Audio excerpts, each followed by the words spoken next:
Hey there, and welcome to Selected Shorts Digital Edition. My name is BD Wong. I'm happy to be your host for the presentation, and welcome to my home. How about that? Selected Shorts is a program that is traditionally performed on the stage live at Symphony Space on the Upper West Side of New York, and then later broadcast on public radio. It is one of Symphony Space's many beloved and long-standing traditional programs. It's one of the more popular ones. And I've been happy over the years to be able to be not only a guest actor, reader many times, but have hosted the show on many occasions over the years. So I'm very proud to be part of the Selected Shorts family, and I'm very proud to help bring this new version of Selected Shorts to you tonight. If you are new to this digital thing, just relax. We'll take care of everything. Just sit back and enjoy the stories and the great writing and the wonderful actors' performances and the theme. And that's really all. I mean, it's really kind of very similar to the Selected Shorts experience that you get live, except that there's not a lot of people sitting around you. You can sit there in your pajamas and watch it with a bowl of popcorn or eat ice cream out of the bucket. And we encourage you to do so. Every show has a kind of theme, and tonight's theme is Choose Your Own Reality. Our protagonists exist in a world that isn't what they thought it would be, and they decide to remake that world on their own terms. Now, of course, that's exactly what we are doing tonight at Selected Shorts by taking our normal live, recorded live on stage at Symphony Space reality and turning it into a digital reality for you to be able to watch at home. And so this is an impulse that we're pretty sure that we can all relate to, no matter where we are living with this whole thing, that crazy time that we call a pandemic. Our first story is by Philippine-born writer Nathan Go. He was a 2012 PEN America Emerging Voices Fellow, and Nathan's work has been published in venues including Plowshares and the Massachusetts Review. We found this funny and sad tale about a soothsayer challenging fate on the website American Short Fiction. The people that curate, this is some of the best curating of any program ever, anywhere. I'm convinced of it. The people that put together this show, Selected Shorts, and find these stories, find them everywhere. This particular story was found on the website American Short Fiction. I will be reading this story. So just to plug my latest project, I suppose, I am playing the dad on Awkwafina Is Nora from Queens on Comedy Central. The second season of Nora from Queens should drop sometime at the end of this year or next year, depending upon when it can be shot. Film at 11 on that. But this, in the meantime, is The Blind Oracle of Mactan by Nathan Go. The Blind Oracle of Mactan. He is the blind oracle at Unchained Melody Massage Parlor. He specializes in foot rubs. He can stimulate all kinds of glands with pulls and pricks of the tendon and phalanges. He can, for example, make a person grow taller by pushing on the well of the big toe, which is the pituitary gland reflex point. Everyone knows this. He can also tell people's fortunes. He made his first prophecy on April 26, 1521. He told Ferdinand Magellan, seated in a cane chair, feet bulbous from scurvy, that he would not succeed if he went to battle in Mactan. Magellan did not listen, did not even tip him. Magellan died the next day at the hands of a local man named after a fish. He was 21 when he made that prophecy. He has been 21 for 496 years. He stopped aging the minute he stopped growing. He also became blind. He was born in Marin Ireland, Philippines, but moves around because of his debts. He loves gambling, as all oracles do. He does not give up happy endings. Neither adult nor the fairy tale kind. When he presses his client's feet, He sees only tragedies. For his grim prognostications, many people choose not to believe him. Almost always, those who ask him to read their fortunes end up dead. It is convenient for him, as the dead cannot seek revenge. Once in a while, his clients are only maimed and will come after him thinking he's jinxed them. This is another reason he moves so much. The American general Douglas MacArthur on December 23, 1941, got a foot massage. He opted for the massage prophecy combination, but did not heed the oracle's advice. The next year, MacArthur lost the fort of Mactan to the Japanese, who made thousands of Filipino soldiers march to their deaths. Of course, MacArthur fled with his family to Australia, where he famously proclaimed, "I shall return." Very few know MacArthur was actually threatening the oracle. Today, very few even know the oracle exists, or whether he takes reservations in advance. He does, by phone. He is old-fashioned. Today, very few know he is still a virgin. He has bulging muscles, because how couldn't he, noodling bodies over hundreds of years? Sadly, he can never get it up. He has seen far too many deaths to think of procreation. Still, he is the lady's favorite. Some gentlemen's too. He does not discriminate. In fact, he is overly polite. This gets him into trouble, as often it is best to say no when we mean no. He learned this lesson on August 20, 1983. He was sent to the palace by the dictator's wife, Imelda Marcos, who owned 2,794 pairs of shoes. With that many shoes to try on, it was no surprise that she needed a foot massage. But she wanted more. She wanted a back massage. She was taking off her bra when the dictator came in. The dictator was not happy. Men can be so fragile. The dictator cornered him in the room with a scythe given him by his best friend, the keeper. The dictator was whisked away for an emergency meeting before he could do anything serious. The next day, the dictator and his wife fell from grace in a coup. The oracle could have told them that, if only they'd listen. It was the last time he would massage the feet of powerful people. It was the last time he'd do outcalls, no matter the rates. These days, the oracle sits inside his small shack at Unchained Melody on the tourist island of Samal, patiently waiting. These days, he sips a lot of coconut wine, thinking about the past. Always, he thinks of her.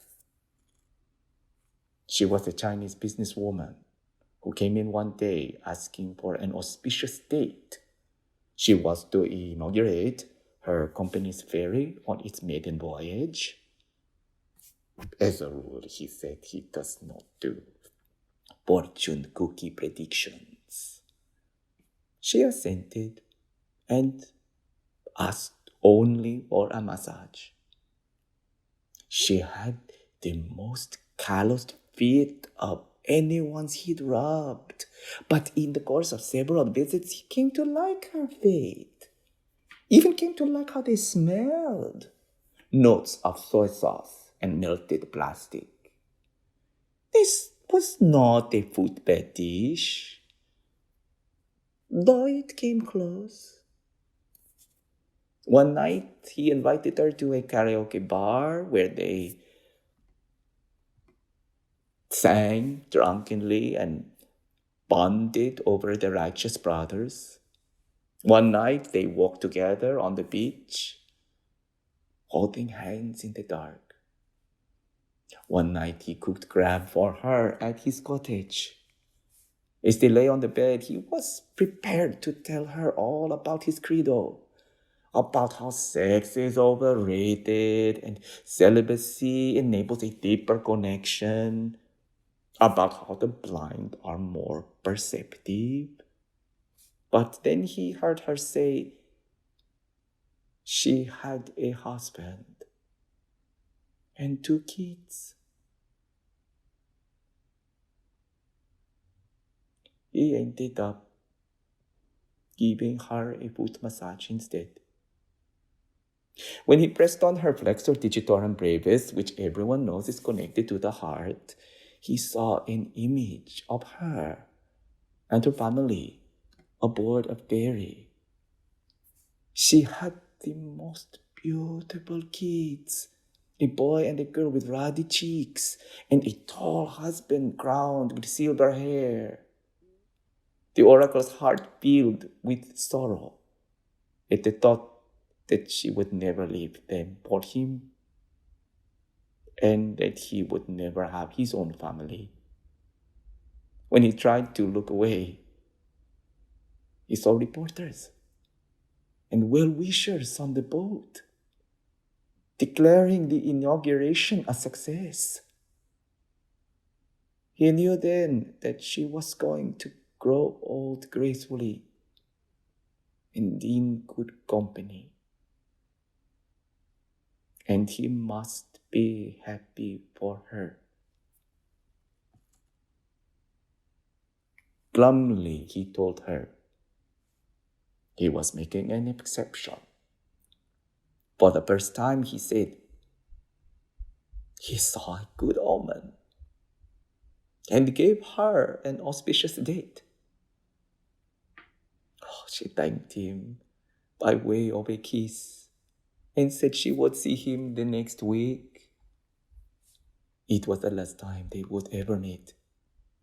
On August 17, 1994, a ferry on its maiden voyage capsized on the coast of Mindanao, killing all passengers.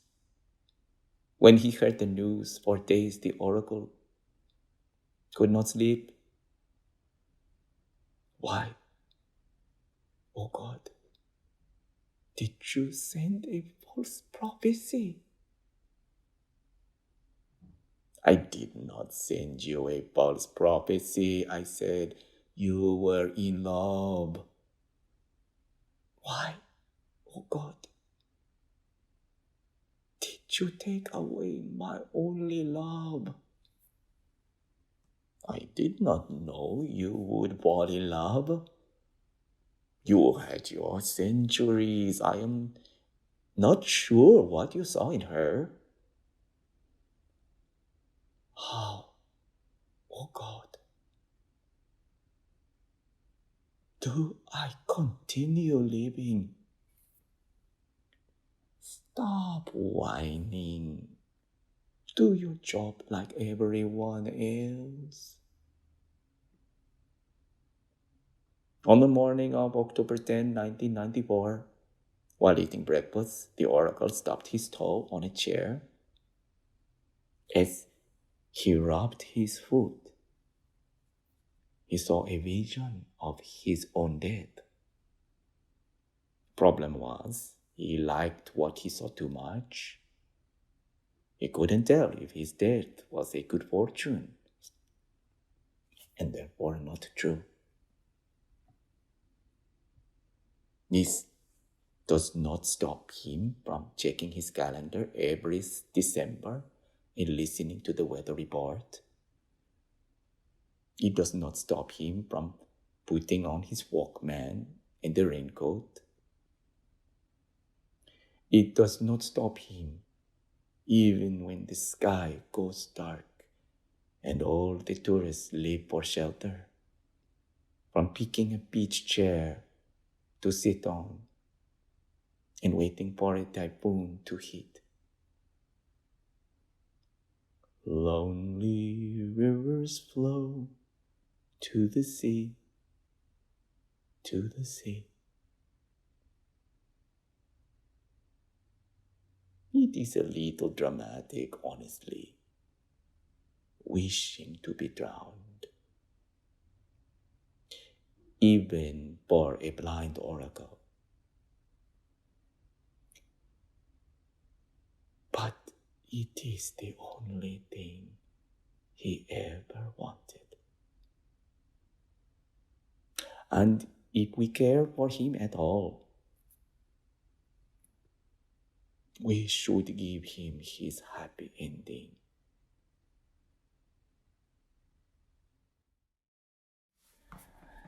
That was The Blind Oracle of Mactan by Nathan Go.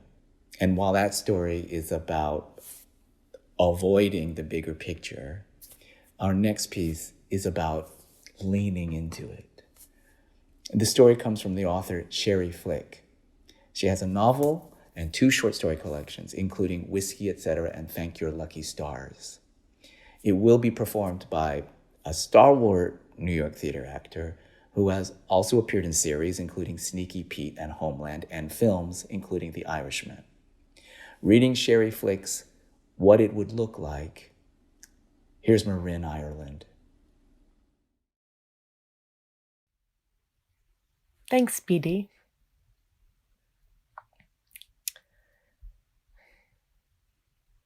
What it would look like. I'm sitting in the theater. Dusty old seats, the smell of soggy popcorn, sticky soda, and cheap chocolate. The dust that has risen glitters and turns in the sputtering projector light. The projector hums patiently from up in the control booth. Box fans sit in the aisles. An air conditioner spits and rattles in the lobby. Only a few lonely patrons sit in the musty theater, but I'm sure others will show. I'm here to watch me and you live our lives like movie stars. Suddenly, there I am on the lime green couch. We're in Technicolor, and you're coming down the stairs. Jack, the dog, runs scampering ahead of you. You have glasses on that make you look smart, and a white shirt that makes you look rich. Your pants are blue, your shoes black and shiny.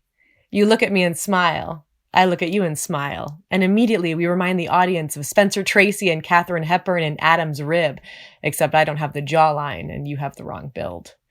Things are light, but serious. We're happy. You can tell by the sparkle in our eyes. I tell you a story about the dead pigeon I saw my neighbor carrying around my yard by one fragile wingtip. I tell you what he was yelling, which was, "Andre, you son of a bitch, look! I think it's dead! Andre!" I tell you I don't know if Andre is the man's son or dog. You laugh and say, "God, it's so great, these stories you tell." You're sitting on the edge of an oddly shaped orange chair, leaning in my direction with your forearms resting on your thighs. You've given me your complete attention. My story is dramatic, and I'm waving my arms as I tell you about the glass of scotch my neighbor carries in his other hand, about the BB gun he picks up later and aims at a squirrel and instead hits my window. I wear a 1940s cream-colored suit fitted to reveal my ample bust with just a little cleavage, my slim waist. I wear thick black heels. And now the music begins, and we slide into a choreographed dance. I notice my skirt is slit to make my movements easier. Your pants seem to be made of a stretchy material that hugs your thighs with each tight turn. We smile and take big steps that lead us through the living room into the brightly lit kitchen. We miraculously continue to sing and dance while we chop vegetables, brown onions, clean and saute the shrimp. We're absolutely charming and fit. The music ends, and the few people in the theater shift in their seats. They shake their popcorn containers like awkward maracas to get at the bigger popped kernels. We're all anxious to see what comes next. As the sun moves behind the clouds, weak shafts of light filter through the slats of the blinds, sweep across us, and glide into the kitchen as the movie fades to black and white. A heated dialogue begins almost immediately, and we aren't even out of breath from the dancing.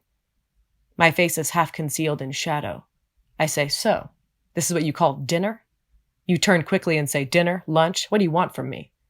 I say, "I call them how I see them. You're out of focus, as usual." I sharpen a knife. Soon you slam a drawer and are driving a meat cleaver hard into the cutting board to make a point. We're cool. I throw my shoulders back. You set your feet firmly apart. You're pointing the knife in my direction. In the audience, I'm suspecting one of us might die. This is how cool we are. I say, "Dinner is only as good as the person making it." Then I tilt my head and swing my hair slowly over my shoulder. I say, "So, how good are you?"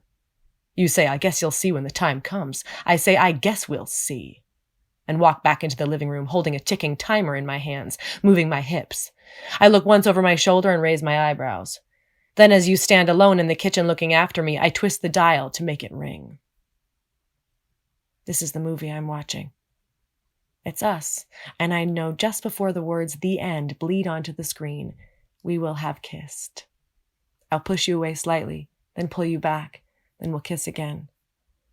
And at this point, it will be clear to everyone sitting around me, including the drunk guy who came in late, even to the stale popcorn shoved down into the seats and the swirling dust, that we're in love, and we will live happily ever after in this second-run theater.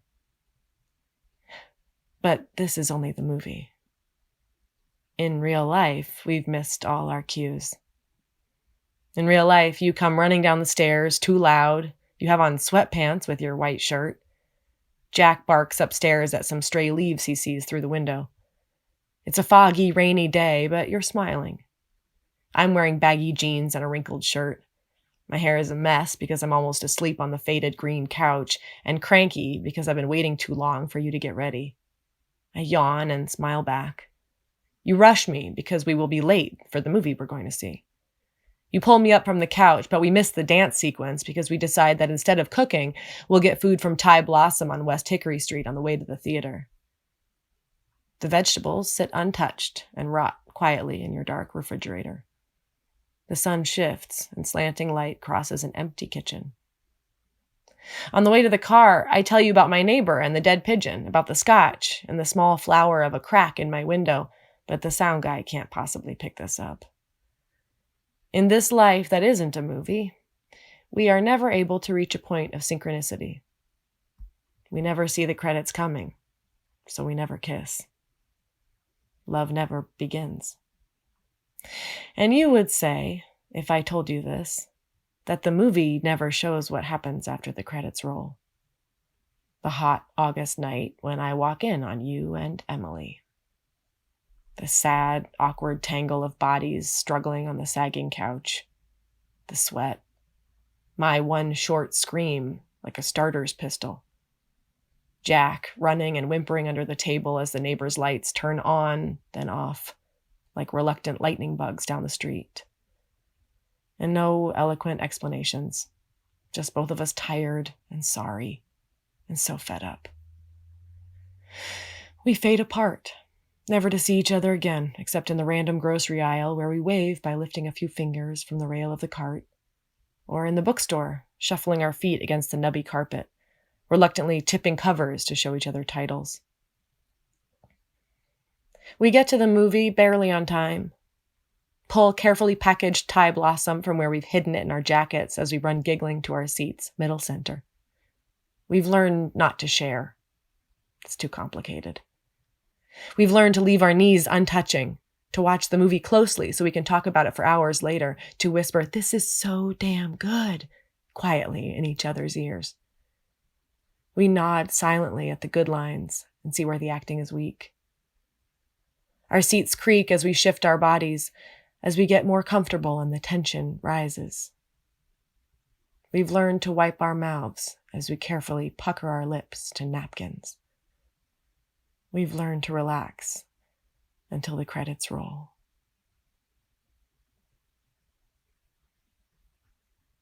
Thank you. That was Sherrie Flick's What It Would Look Like, read by Marin Ireland. Next up, we have another story about searching for mystery and meaning in everyday life, even if these things are elusive. The story's author is Rachel Yoder. She's been published in venues including Catapult, Guernica, and the Kenyon Review, and is the author of the forthcoming novel, Night Bitch. To read her story is a very funny performer, known for series including Broad City, Barry, and The Good Place, three of the greatest shows ever. And she has performed at selected shorts when we're visiting the Getty Center in Los Angeles. But if there's one thing about online performance, location is not an issue. So here to read Rachel Yoder's story, Who is Greg Stalfa and what does he mean? This is D'Arcy Carden. Thanks, BD. Who is Greg Stalfa and what does he mean? We are waiting, all of us, for Greg Stalfa. He's driving from Pittsburgh, supposedly our new housemate, but we're suspicious. First, we thought he might be a giant, which made me anxious. I suggested we procure a number of large forks. Leah imagined he would arrive in a ski mask. Melissa theorized a boombox and thong. I was hoping his face might appear to me on a tortilla. Instead, my cat got stuck in a tree. If only Greg Stalfa were here, Melissa said wistfully. We are convinced Greg Stalfa will make everything better or much, much worse.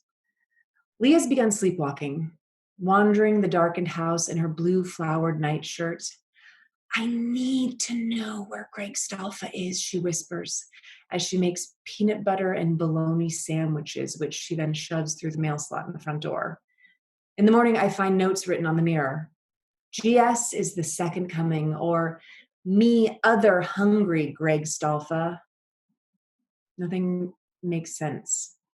Melissa drinks vats of diet soda and sits up all night in her room authoring scholarly papers entitled Greg Stalfa as Metaphor and The Poetics of Make-Believe, creating a theoretical framework for understanding Greg Stalfa. She's changed her PhD focus from Victorian literature to the rhetoric of being. Who is Greg Stalfa and what does he mean? I run for miles and miles through neighborhoods where babies scream at downtrodden dogs and metal giraffes tower in well-manicured lawns. On these runs, I deposit my letters to Greg Stalfa in random mailboxes, flipping the red flags as I pass. Dear Greg Stalfa, is it true that you have perfect pitch and can tell time without a clock? I write. We heard you were part of the ZBT and arrested for underage drinking, reports which I refuse to believe. Over dinner, I ask Leah, what if Greg Stalfa is really effing hot? We tilt our heads at the same angle, place our fingers on our chins and think. What if Greg Stalfa treats us like we're his second cousins? Leah finally responds. We shrug and eat cheese. Melissa clicks upstairs on her computer. Greg Stalfa hasn't yet arrived. Monday turned into Thursday. Mid-month became Halloween. He called this afternoon to say he was still on his way, but no one was here. He left a message which I play and replay, all of us huddled around the machine. Hi, it's Greg Stalfa. You probably think I'm a figment of your imagination by now. We listen to his voice, the way it rises and falls, lilting like a pale ribbon pulled through the air. Trick-or-treaters bang on our door all evening, sheeted and masked, with wings or talons, an axe buried deeply in the head. Melissa distributes nougat. Leah cowers in the vestibule. I scan the shadows for Greg Stalfa, examining gored masks and fake blood for any signs of him. I ask everyone, are you Greg Stalfa? And who are you? Who are you? Thanks. That was Rachel Yoder's Who is Greg Stalfa and What Does He Mean, read by D'Arcy Carden. We'd never read a story by Rachel or Nathan Goh, who we heard from earlier in the program, and we love introducing audiences to writers they may not yet have heard. For our final story, though, we turn to someone we all know well. Philip K. Dick is best known as a writer of sci-fi, and his many titles include A Scanner Darkly and Do Androids Dream of Electric Sheep? His stories have been source material for films and series, including Blade Runner, Total Recall, and The Man in the High Castle. This piece will be read by a shorts favorite, whose films include Straight Outta Compton, Sideways, and American Splendor. He is currently starring in the Showtime series Billions. Here to read Philip K. Dick's The Eyes Have It is Paul Giamatti.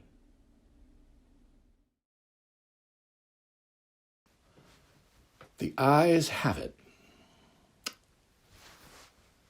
It was quite by accident I discovered this incredible invasion of Earth by life forms from another planet.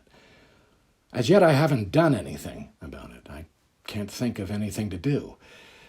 I wrote to the government, and they sent back a pamphlet on the repair and maintenance of frame houses. Anyhow, the whole thing is known. I'm not the first to discover it. Maybe it's even under control. I was sitting in my easy chair, idly turning the pages of a paperback book someone had left on the bus, when I came across the reference that first put me on the trail. Now, for a moment, I didn't respond. It took some time for the full import to sink in.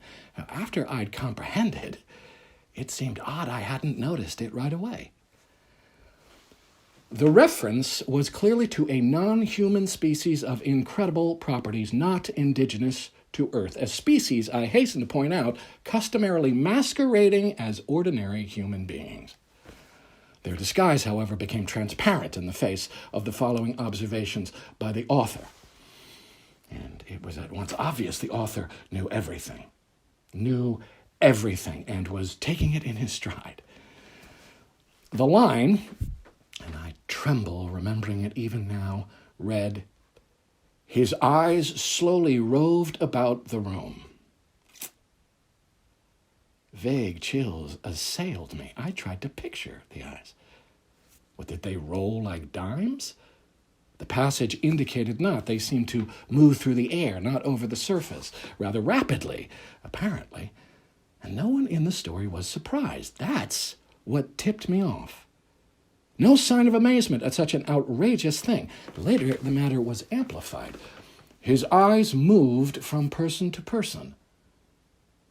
Well, there it was in a nutshell. The eyes had clearly come apart from the rest of him and were on their own. My heart pounded and my breath choked in my windpipe. I had stumbled on an accidental mention of a totally unfamiliar race.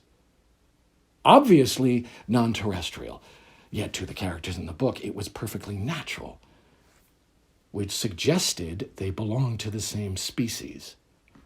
And the author? A slow suspicion burned in my mind. The author was taking it rather too easily in his stride. Evidently, he felt this was quite the usual thing. He made absolutely no attempt to conceal this knowledge. The story continued. Presently, his eyes fastened on Julia. Julia, being a lady, had at least the breeding to feel indignant. She's described as blushing and knitting her brows angrily, and at this I sighed with relief. They weren't all non-terrestrials. The narrative continues. Slowly, calmly, his eyes examined every inch of her. Great Scott. But here the girl turned and stomped off, and the matter ended. I lay back in my chair, gasping with horror. My wife and family regarded me in wonder. "What's wrong?" My wife asked. I couldn't tell her. Knowledge like this was too much for the ordinary run-of-the-mill person. I had to keep it to myself. "Nothing," I gasped. I leaped up, snatched the book, and hurried out of the room. In the garage, I continued reading. There was more. Trembling, I read the next revealing passage. He put his arm around Julia. Presently, she asked him if he would remove his arm. He immediately did so with a smile. It's not said what was done with the arm after the fellow had removed it. Maybe it was left standing upright in the corner. Maybe it was thrown away. I don't care. In any case, the full meaning was there, staring me right in the face. Here was a race of creatures capable of removing portions of their anatomy at will, eyes, arms, and maybe more, without batting an eyelash. My knowledge of biology came in handy at this point. Obviously, they were simple beings, unicellular, some sort of primitive single-celled things, beings no more developed than a starfish. Because starfish can do the same thing, you know. I read on and came to this incredible revelation, tossed off coolly by the author without the faintest tremor. Outside the movie theater, we split up.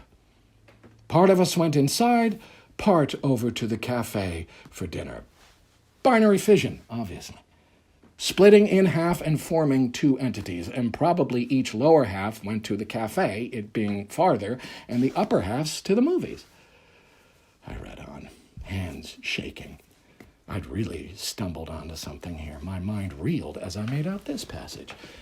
I'm afraid there's no doubt about it. Poor Bibney has lost his head again, which was followed by, and Bob says he has utterly no guts. Yet Bibney got around as well as the next person, and the next person, however, was just as strange. He was soon described as totally lacking in brains. There was no doubt of the thing in the next passage. Julia, whom I had thought to be the one normal person, reveals herself as also being an alien life form similar to the rest. Quite deliberately, Julia had given her heart to the young man. I didn't relate what the final disposition of the organ was, but I didn't really care. It was evident Julia had gone right on living in her usual manner, like all the others in the book. Without heart, arms, eyes, brains, viscera, dividing up into two when the occasion demanded, without a qualm.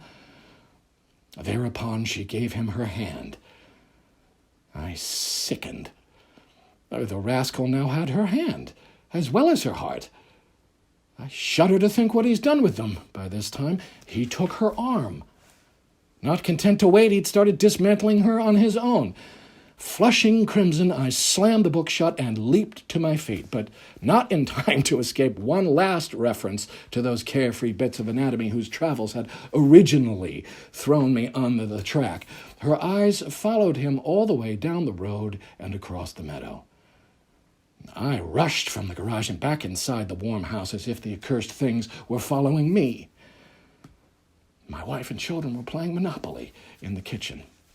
I joined them and played with frantic fervor, brow feverish, teeth chattering. I had had enough of the thing. I want to hear no more about them. Let them come on. Let them invade Earth. I don't want to get mixed up in it. I have absolutely no stomach for it.